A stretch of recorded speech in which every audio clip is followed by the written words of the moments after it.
Kami persilakan Pak Riko untuk presentasi.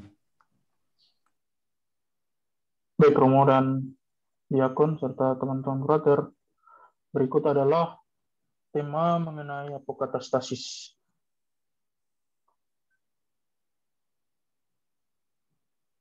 Pengharapan akan kehidupan atau pertanyaan tentang apa yang terjadi setelah kehidupan di dunia menjadi pergulatan teologi. Banyak orang yang memikirkan apa yang terjadi pada akhir atau apa yang terjadi setelah kematian. Salah satu yang menjadi pergulatan dari eskatologi adalah mengenai apokatastasis.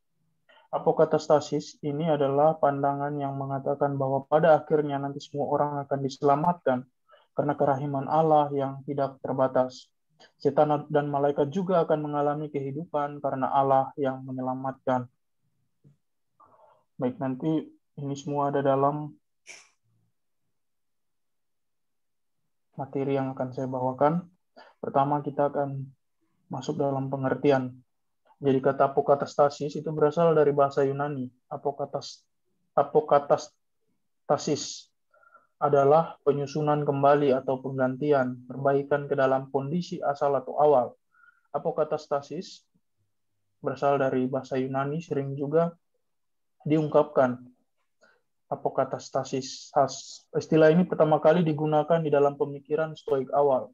Kata apokatastasis didasarkan pada perjanjian baru, yaitu kitab Kisah Para Rasul, bab 3 ayat 21. Kristus itu harus tinggal di surga sampai waktu pemulihan segala sesuatu seperti yang difirmankan Allah dengan perantara nabi-nabinya yang kudus di zaman dahulu.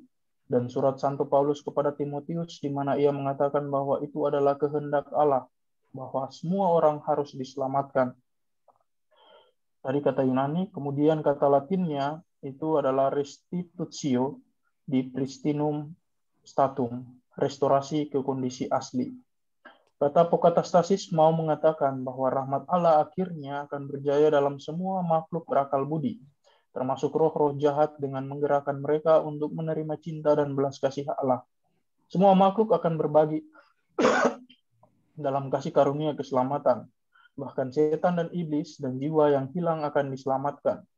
Kata apokatastasis mau mengatakan bahwa suatu waktu akan datang ketika semua makhluk bebas akan berbagi dalam kasih karunia keselamatan dengan cara yang khusus. Setan dan jiwa yang hilang akan diselamatkan. Pendasaran biblisnya itu dalam kitab suci perjanjian baru. Dasarnya ialah pemulihan segala sesuatu dalam kisah para rasul bab 3 ayat 21 tadi. Kemudian dalam 1 Timotius. Dua teks di atas termasuk teks yang digunakan sebagai dasar pemikiran ajaran ini. Teks kitab suci ini mau mengatakan bahwa Allah tidak akan membiarkan orang terpisah daripadanya secara kekal, tanpa memungkinkan kembali kepada Allah untuk diselamatkan. Tidak mungkin kemahakuasaan Allah akan dikalahkan oleh kebebasan terbatas makhluk-makhluknya. Allah yang maha rahim itu tidak akan mengizinkan hukuman kekal yang bersifat balas dendam yang tidak pernah menghasilkan perbaikan moral dalam diri terhukum. Ini kemudian ditanggapi dalam pendapatnya Origenes, Bapak Gereja. Itu ada kisah hidup dari Origenes, kemudian teorinya bahwa ia memiliki pandangan. Jadi salah satu pokok ajaran Origenes itu yang paling khas adalah tentang apokatastasis ini. Ia mengatakan bahwa pada akhirnya nanti semua orang akan diselamatkan oleh Allah. Bahkan setan dan iblis pun akan diselamatkan. Rahmat Allah akan berjaya dalam semua makhluk berakal budi, termasuk roh-roh jahat, akan menerima cinta dan belas kasih Allah. Jiwa orang berdosa diserahkan kepada suatu api untuk dibersihkan, sedangkan orang benar masuk Firdaus. Origenes tidak mengenal api abadi atau hukuman neraka. Semua orang berdosa akan diselamatkan. Ajaran Origenes dipengaruhi pengaruh filsuf Yunani seperti Plato. Ia mengajarkan bahwa dari awal semua makhluk yang rasional mulanya adalah berupa roh.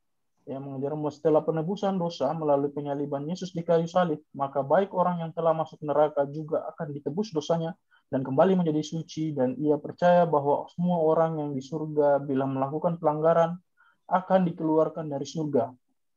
Ia menyatakan bahwa dengan kematian nasib abadi seseorang belum ditentukan, sebab Allah akhirnya akan menghapus segala hukuman terhadap manusia semua makhluk ciptaannya. Apokatastasis. Artinya akhirnya semua dipulihkan. Kemudian, dia juga berpendapat bahwa pemulihan segala sesuatu hanyalah akhir dari satu periode dunia. Dan nantinya akan ada dunia-dunia lain. Akibatnya apokatastasis menyangkal realitas akhir neraka dan menafsirkan semua referensi Alkitab untuk api neraka, bukan sebagai hukuman kekal, tetapi alat pengajaran ilahi dan koreksi, mirip dengan api penyucian. Implikasinya adalah bahwa neraka ada untuk memisahkan yang baik dari yang jahat dalam jiwa. Jadi menurut teori apokatastasis ini, pada akhirnya rahmat Allah akan berjaya dalam semua makhluk berakal budi, termasuk roh-roh jahat, yaitu dengan menggerakkan mereka untuk menerima cinta dan belas kasih Allah. Iblis sendiri dan malaikat Oh, enggak, aku ngajar. Aku anak telepon ya kepencet berarti ya. Yo. Ya wis. Maka pada saat kedatangan Kristus yang kedua, segala sesuatu akan disucikan dalam tubuh rohani, dan Allah akan menjadi segalanya dalam semuanya. Kemudian ada pendapat juga dari Gregorius dari Nisa ini. Ini adalah muridnya Origenes juga. Tapi dia masuk dalam Kapadokia, beberapa dari Kapadokia. Gregorius Nisa mengikuti ajaran Origenes mengenai apokatastasis. Dia mengatakan bahwa derita neraka bukan abadi, melainkan sementara, sebab tujuannya hanya medis. Baginya semua manusia baik yang telah dibaptis ataupun tidak, tetapi kemudian berdosa lagi, akan mengalami pemurnian setelah mati. Dengan cara itu semua ciptaan akan mengalami pemulihan dari segala kejahatan. Gregorius tidak memahami adanya neraka sebagai tempat manusia dihukum selamanya. Walaupun Gregorius adalah murid Origenes, tetapi dalam beberapa hal ia memiliki pandangan yang berbeda dari gurunya itu. Misalnya Gregorius tidak sependapat bahwa pemulihan segala sesuatu hanyalah akhir dari satu periode dunia dan nantinya akan ada dunia-dunia yang lain. Menurut Gregorius, ketika pemulihan itu terjadi, maka tibalah dunia pada akhir zaman yang terjadi hanya satu kali untuk selamanya. Tanggapan gereja mengenai apokatastasis. Apokatastasis ini pada dasarnya ditolak gereja dan secara resmi dikutuk pada Konsili Ekumenes V pada tahun 553 di Konstantinopel. Jika ada orang yang berkata atau berpendirian bahwa hukuman terhadap setan-setan dan orang fasik itu bersifat sementara dan akan berakhir pada suatu waktu, atau bahwa akan ada pemulihan sepenuhnya setan-setan serta orang fasik, anatemasit, terkutuklah dia. Gereja mempercayai orang yang masuk neraka telah kehilangan kesempatan untuk bertobat sehingga dosanya tidak terampuni lagi. Demikian pula juga orang yang masuk surga tidak dapat berbuat dosa lagi sehingga kembali berdosa, dan jika demikian surga dan neraka tidak ubahnya seperti dunia. Penolakan magisterium ini berarti bahwa teori apokatastasis ini tidak boleh dinyatakan sebagai kepastian dogmatis, yaitu bahwa semua orang diselamatkan. Sebaliknya haruslah ditekankan bahwa kita harus bersungguh-sungguh memperhitungkan kemungkinan bahwa kita sendiri bisa saja hilang, tidak selamat untuk selama-lamanya. Dasar terdalam ajaran ini bisa ditemukan juga dalam kitab suci dan sifat kebebasan kodrati manusia, yaitu bahwa pilihan yang diambil secara bebas oleh manusia tidak dapat diubah pada waktu mati. Dalam KGK 1035, gereja tetap mengajarkan adanya neraka yang bersifat kekal. Jiwa orang mati dalam keadaan dosa berat masuk langsung sesudah kematian ke dunia orang mati, di mana mereka mengalami siksa neraka api abadi. Neraka adalah ganjaran yang diterima karena manusia dalam kebebasannya memilih untuk menolak Allah, mati dalam dosa berat tanpa menyesalkannya dan tanpa menerima cinta Allah yang berbelas kasihan. Berarti tinggal terpisah darinya untuk selama-lamanya oleh keputusan sendiri secara bebas. Keadaan pengucilan diri secara definitif dari persekutuan dengan Allah dan dengan para kudus ini dinamakan neraka. KGK 1033. Penderitaan neraka yang paling buruk adalah perpisahan abadi dengan Allah. Ajaran kitab suci dan ajaran gereja mengenai neraka merupakan peringatan kepada manusia supaya mempergunakan kebebasannya secara bertanggung jawab dalam hubungan dengan nasibnya yang bersifat kekal. Karena itu, setiap orang harus berusaha keras dan berjaga-jaga sehingga tidak jatuh ke dalam hukuman abadi itu. Tidak ada manusia yang ditentukan lebih dahulu oleh Allah untuk masuk ke dalam neraka. Hanya dosa berat yang mengingkari Allah dan bertahan demikian sampai akhir yang akan mengantar ke neraka. Kesimpulannya, teori apokatastasis oleh gereja dikutuk bukan ajarannya, tetapi tidak boleh menyatakannya sebagai kepastian dogmatis bahwa semua orang akan diselamatkan. Bila diajarkan sebagai kepastian dogmatis akan melemahkan adanya kebebasan manusia. Rumusan ini berusaha mempertimbangkan kodrat manusia. Di satu pihak menghargai kodrat manusia dan juga tidak membatasi kebebasan Allah. Bisa saja kita selamat, tetapi harus tetap berusaha dan bekerja untuk itu. Gereja berharap dan berdoa supaya tidak masuk neraka. Harapan gereja dimaksudkan di sini adalah bahwa kita tidak boleh merasa bahwa dengan keselamatan yang diberikan Allah, malah membuat kita lupa tentang manusia yang harus berusaha untuk mengejarnya. Bersama Santo Petrus, gereja memohon, jangan ada yang binasa, melainkan agar semua orang berbalik dan diselamatkan. Sekian dan terima kasih. Waktu saya kembalikan ke moderator. Baik, terima kasih, Pater Riko. Kita kembali ke diskusi bersama. Saya membuka kembali pertanyaan dari teman-teman. Harapan saya yang bertanya adalah teman-teman yang belum mengeluarkan suara. Berkat Pater Riki, Pater Jimson, Pater Abin, kami persilahkan.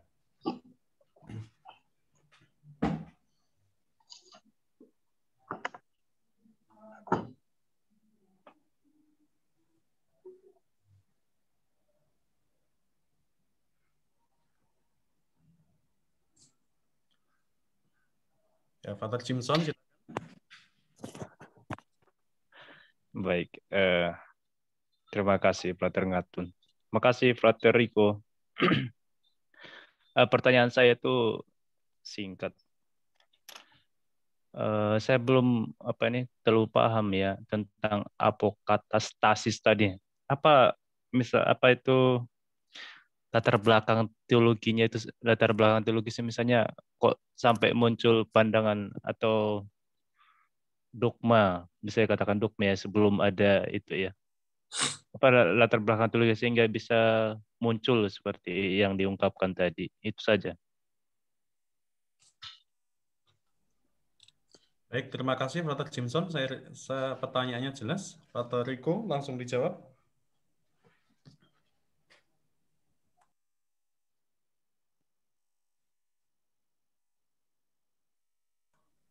Belum di-mute.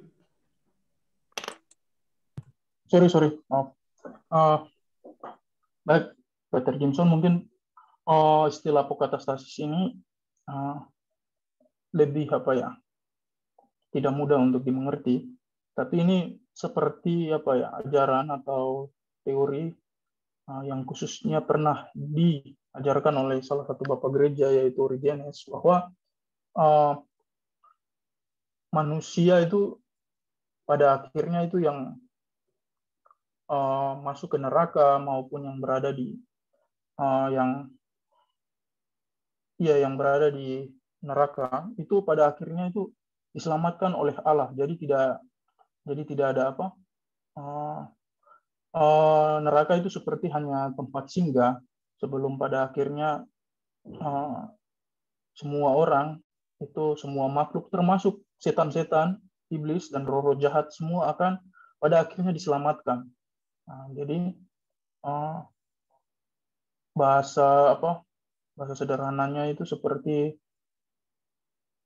pemugaran atau diperbaiki kembali, direstorasi ke kondisi asli. Jadi iblis juga, roh-roh jahat itu pada akhirnya itu akan masuk surga. Karena apa? Karena rahmat dan belas kasihan Allah, karena kehendak Allah bahwa semua orang itu harus diselamatkan.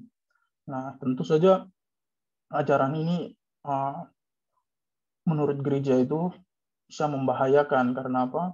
Karena orang lagi tidak menggunakan, orang merasa bahwa nanti pada akhirnya juga kita akan selamat kok kalau kita melakukan kejahatan. Paling di neraka hanya sebagai tempat singgah, dan itu juga nanti ada kemiripan dengan api penyucian. Sehingga kenapa ajaran ini begitu sangat ditolak oleh gereja, bahkan dikatakan anatemasis karena itu. Dan juga pada akhirnya akan mengajarkan bahwa neraka itu seperti tidak ada gitu, karena semua orang itu pada akhirnya akan diselamatkan berkat belas kasih Allah gitu. Itu ajaran dari ya salah satu orang yang sangat getol untuk berjuang mempertahankan ajaran ini adalah Origenes sendiri. Salah satu ajarannya kemudian juga ditanggapi oleh Nisa tadi. Itu saja Frater siapa? Simpson. Mungkin ada pertanyaan lanjutan? Sudah menjawab apa yang ditanyakan? Oke. Baik. Berkaitan dengan Walter Jimson, pertanyaan Walter Jimson, apakah ada tambahan atau ingin memperdalam? Saya kira cukup dulu ya. Nanti kita perdalam lagi. Ada tambahan? Baik, kalau tidak, kita buka untuk pertanyaan selanjutnya. Kami persilahkan.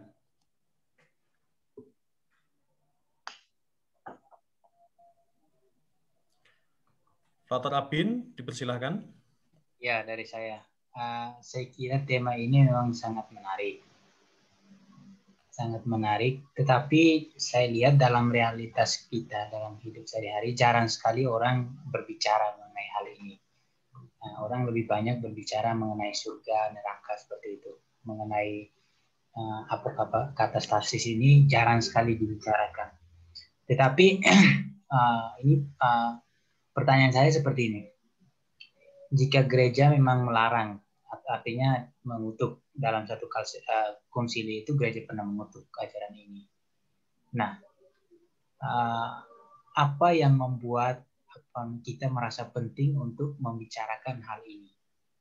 Nah, padahal kalau untuk mengcounter atau istilahnya untuk meniadakan ajaran ini kan kita cukup mengajarkan tentang misalnya tentang surga dan neraka, api penyucian, itu kan sudah cukup seperti itu.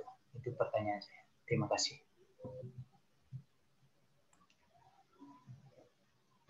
Baik, terima kasih Frater Abin. Memang jangankan Frater Abin, saya saja baru tahu teori apokatastasis ini setelah mendapat tugas mengenai tema ini dan saya mencoba mengeksplorasinya. Dan memang ini tidak mudah, tapi pada akhirnya saya dapat benang merah bahwa pada akhirnya itu ajaran ini ditolak gereja karena ajaran ini itu mengkerdilkan bahwa kebebasan Allah itu. Jadi di satu pihak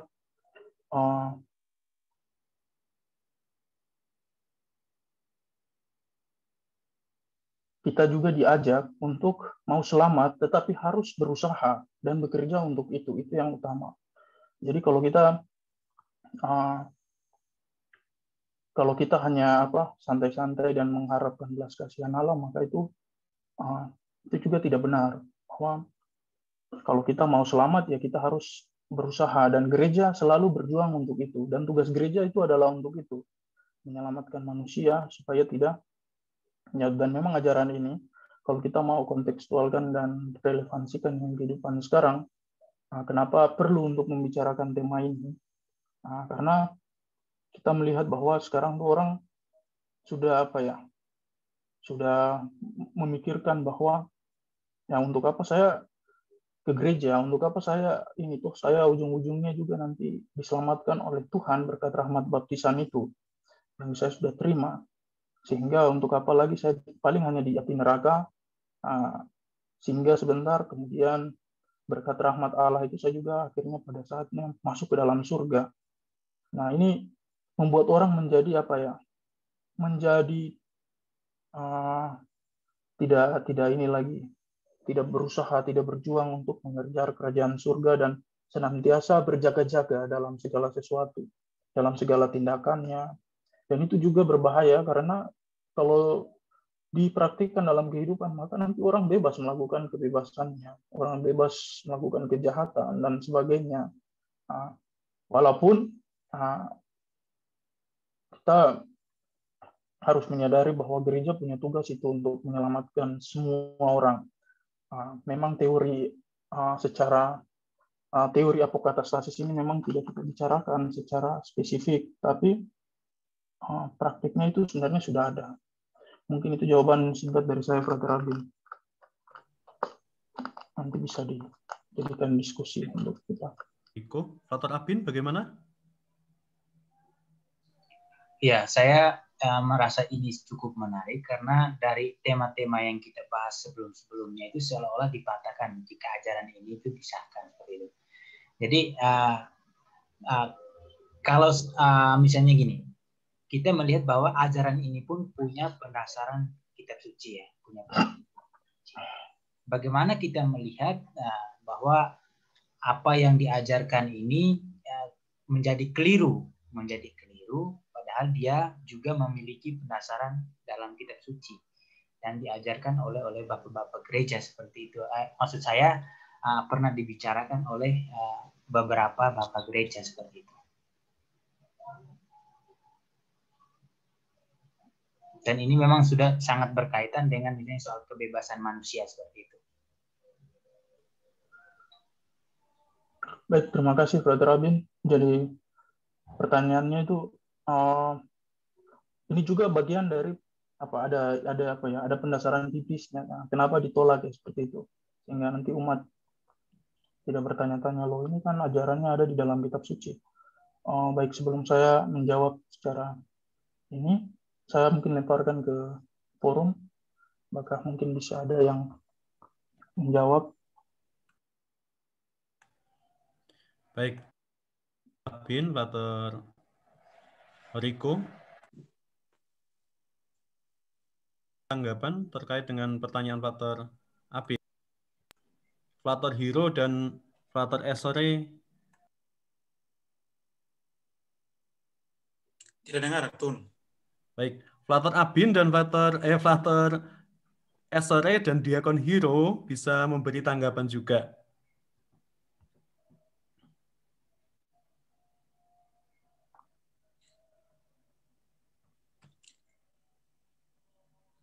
Saya coba, Frater Marco Ngatun.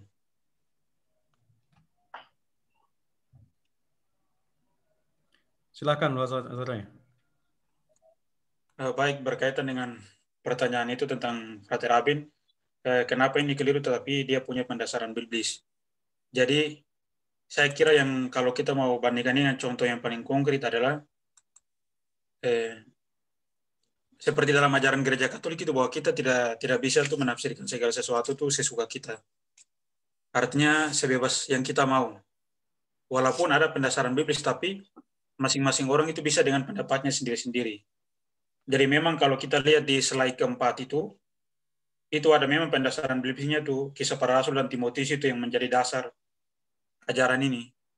Itu dikaitkan dengan kalau kita lihat di pengantar itu soal kerahiman Allah yang tidak terbatas. Jadi ajaran ini muncul karena salah penafsiran terhadap itu, kerahiman Allah yang tidak terbatas itu.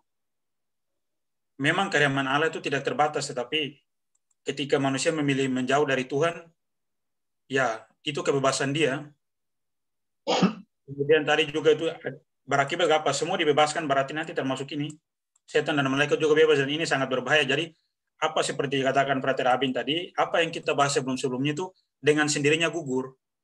Dan ini itu sangat-sangat berbahaya bagi iman Kristiani. Mungkin bagi kita yang kita belajar, baik-baik saja mungkin. Tetapi untuk bagi umat, yang artinya hidupnya orang-orang sederhana itu, ini menjadi suatu persoalan besar seperti itu. Berarti orang bisa menganggap bahwa, dan ini juga menjadi, bisa jadi untuk kalau konteks sekarang itu bisa jadi senjata ampuh bagi orang-orang yang tidak, masuk orang-orang yang tidak seiman dengan kita untuk menjalankan kita. Bahwa seperti yang dikatakan Nietzsche itu, agama itu meninabobokan orang seperti itu. Jadi kita tidak usah berusaha, kita tidak usah bekerja, kita santai saja. Jadi bunuh orang pun tidak apa-apa. Dan ini juga bagi mereka penghanut itu HAM garis keras itu, mereka akan melihat segala sesuatu hal-hal seperti itu sebagai pelanggaran terhadap hak asasi manusia seperti itu. Jadi salah ditafsirkan tentang kerahiman Allah yang tidak terbatas itu. Saya kira mungkin itu tambahan dari saya. Baik, terima kasih Walter Esore. Satu lagi yang mungkin memberi tanggapan.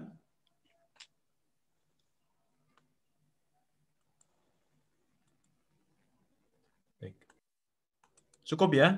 Kita ke pertanyaan yang terakhir sebelum nanti ke Romo. Baik, silakan teman-teman.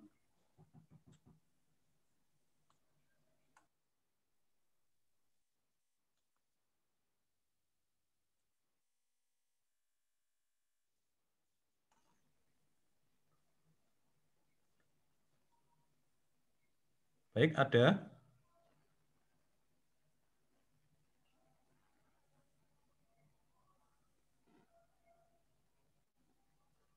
Baik, nampaknya sudah tidak ada. Sudah jelas semua. Baik, sambil menunggu mungkin ada pertanyaan lanjutan, kami berikan dulu waktu kepada Romo. Nanti kalau dalam perjalanan ada yang bertanya, bisa disambung lagi.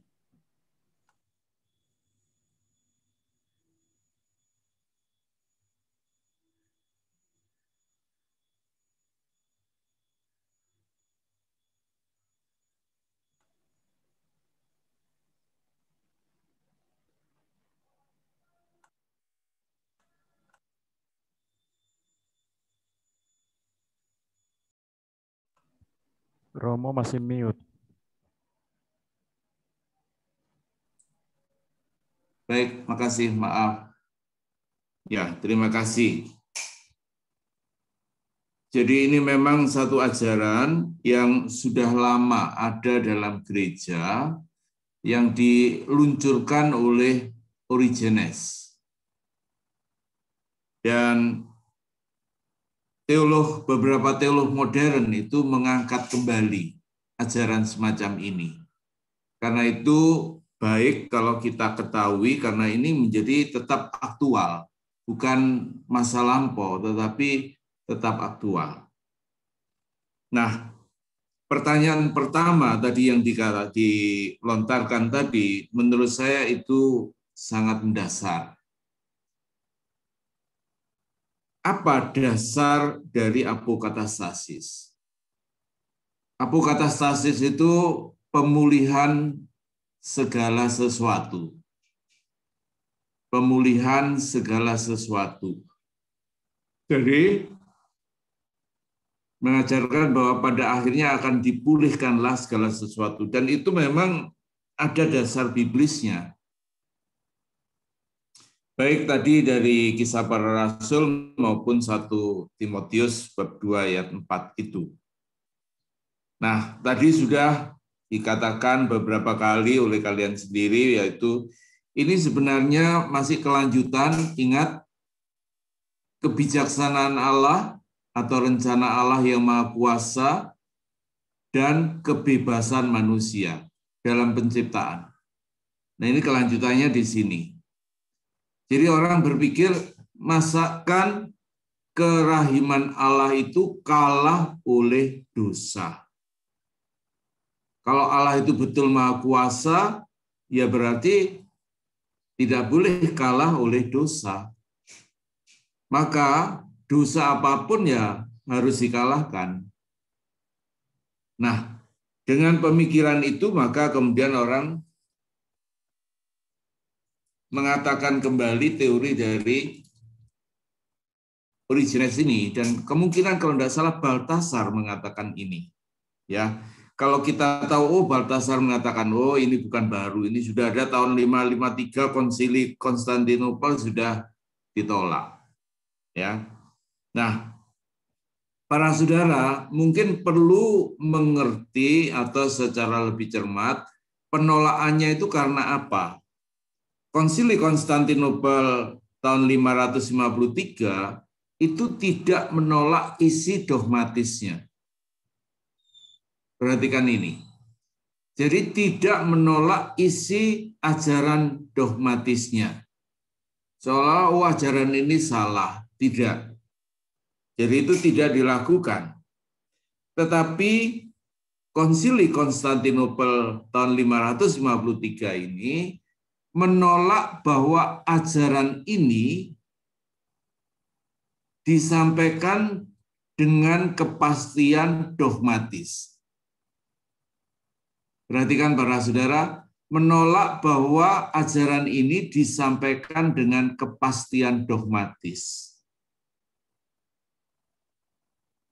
Isi ajarannya sendiri tidak ditolak.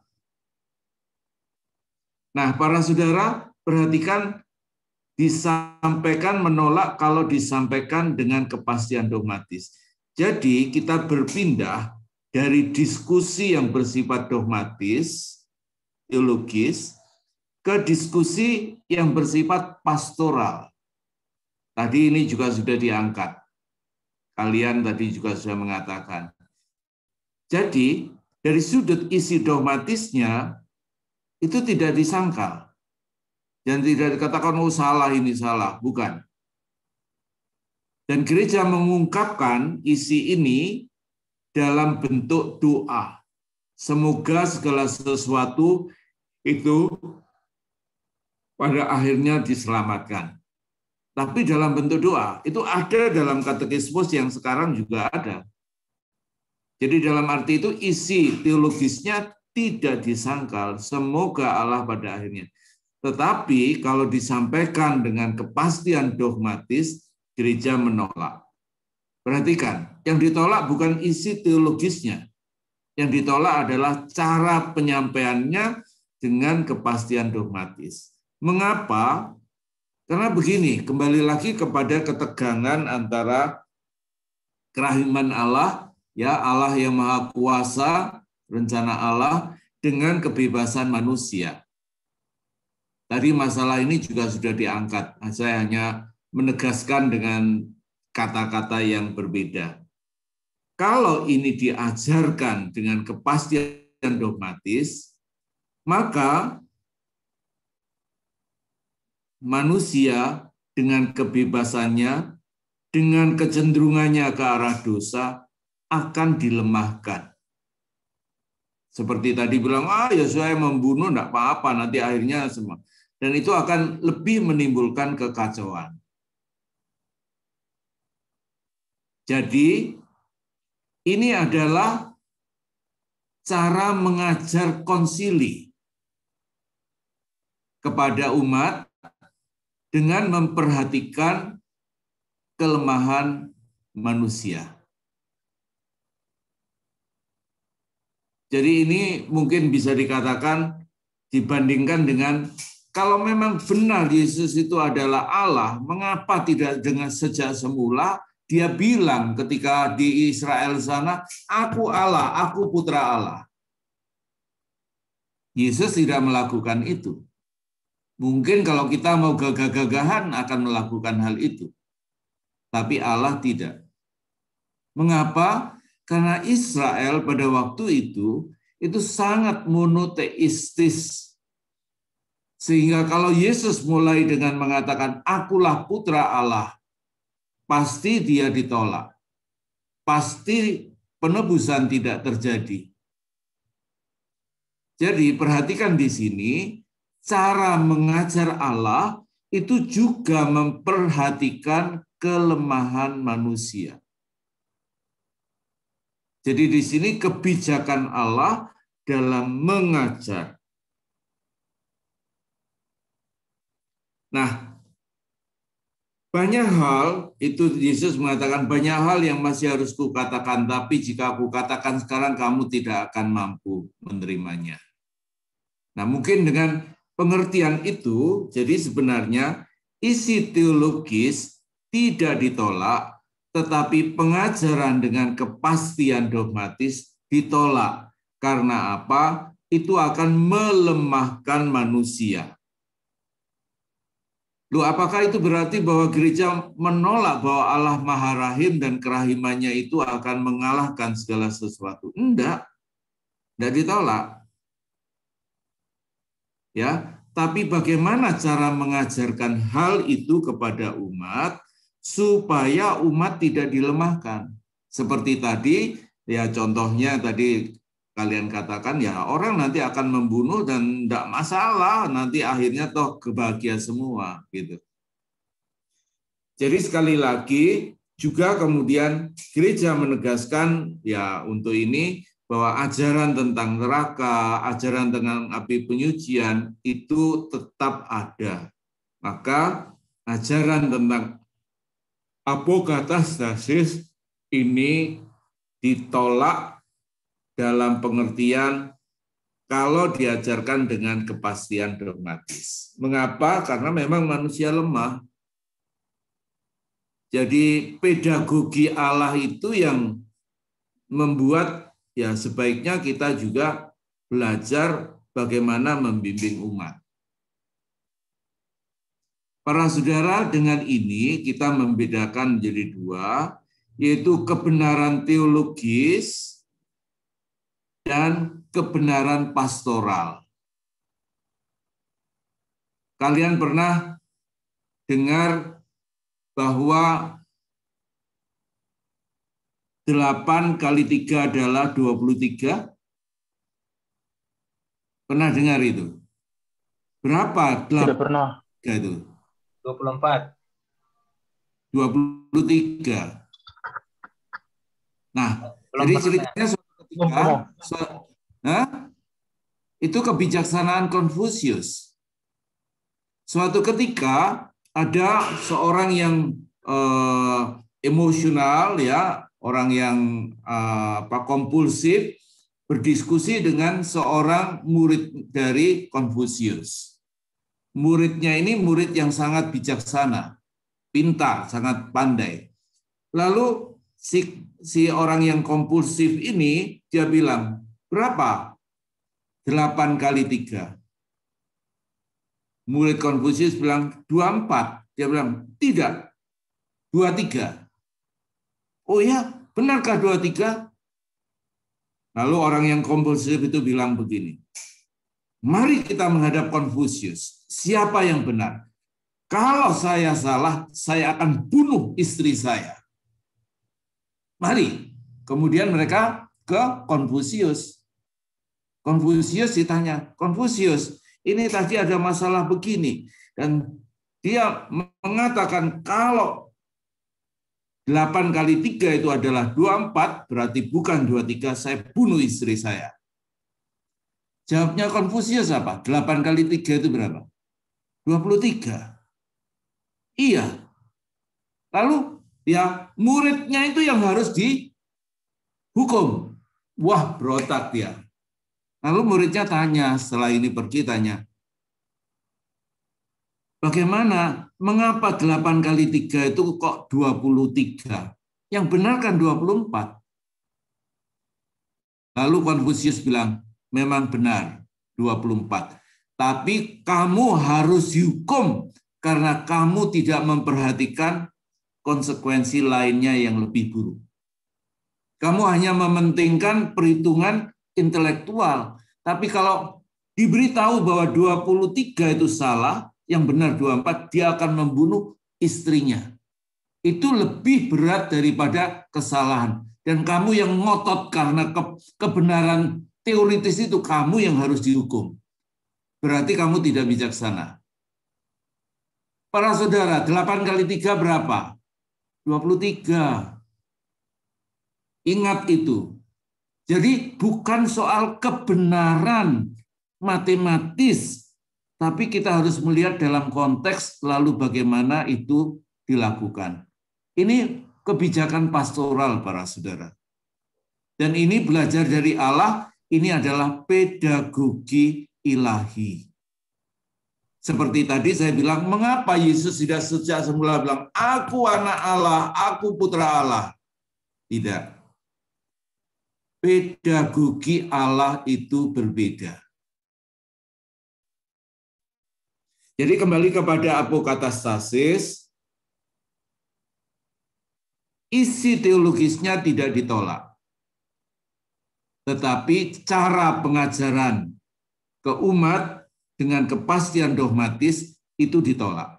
Mengapa? Dengan memperhatikan kelemahan manusia yang kalau diajarkan demikian pasti kemudian terjadi kaos. Orang mau seenaknya dan seterusnya. Tadi dikatakan ya kita yang di kelas ini bisa mengerti, tetapi kalau yang di luar bagaimana? Itulah ya. Jadi para saudara ingat, kalau kalian sudah menjadi imam-imam di paroki, kebenaran matematis, teoritis, teologis itu tidak selalu harus dinyatakan. Pastoral itu bisa berbeda. Baik, dari saya kira itu saja. Jadi tolong diperhatikan, yang ditolak gereja bukan isi ajarannya ya. Yang ditolak gereja adalah cara mengajarkannya dengan kepastian dogmatis. Dan itu merujuk pada kebijakan pastoral itu beda. Ada hal-hal yang harus dipertimbangkan. Dan kita tidak bisa main teoritis atau matematis saja. Ingat, 8 kali 3 itu 23. Baik, saya serahkan kembali kepada moderator. Baik, Romo, terima kasih. Baik, teman-teman, mungkin masih ada yang mau bertanya atau ingin mempertegas? Cukup. Berkaitan dengan Ya. mungkin ke teman-teman mengenai yang terakhir Romo katakan, itu coba nanti bisa dipelajari dalam kesimpulannya, itu sudah dirumuskan di situ, sehingga jika nanti ada pertanyaan atau mungkin ujian dan sebagainya bisa diperhatikan di situ. Itu saja, Brother Markus. Terima kasih. Baik Romo dan teman-teman, terima kasih. Mari kita beri tepuk tangan untuk Flaterico dan untuk kita semua. Terima kasih untuk keaktifan kita bersama sehingga masih dapat berjalan dengan lancar dan kita mendapatkan sesuatu yang baik yang berguna bagi hidup kita. Baik. Amin.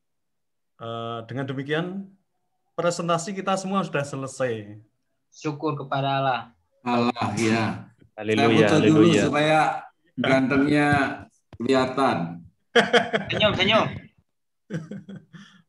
Foto. Oke, senyum. 1, 2, 3. Oke.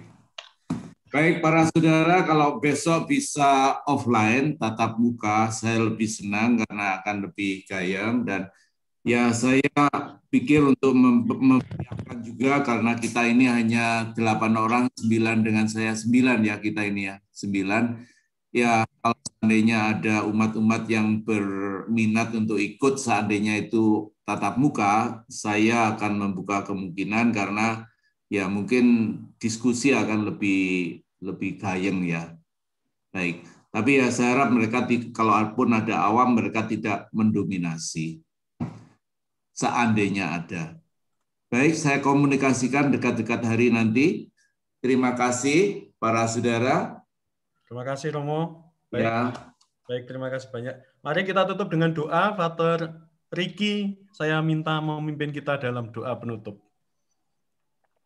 Mari kita bersatu dalam doa, dalam nama Bapa dan Putra dan Roh Kudus. Amin. Allah Bapa dalam surga, kami bersyukur atas rahmat kebijaksanaan yang begitu dalam yang telah Engkau berikan kepada kami dalam pembahasan di siang hari ini. Semoga kami dapat menggunakan kebijaksanaan itu dengan cara-cara yang sesuai dengan kehendak-Mu, teristimewa dalam karya-karya kami di hari yang akan datang. Semua ini kami serahkan ke dalam tangan-Mu ya Bapa, dengan pengantaran Kristus Tuhan kami. Amin. Amin. Bapa dan Putra dan Roh Kudus. Amin. Amin. Sampai minggu depan ya.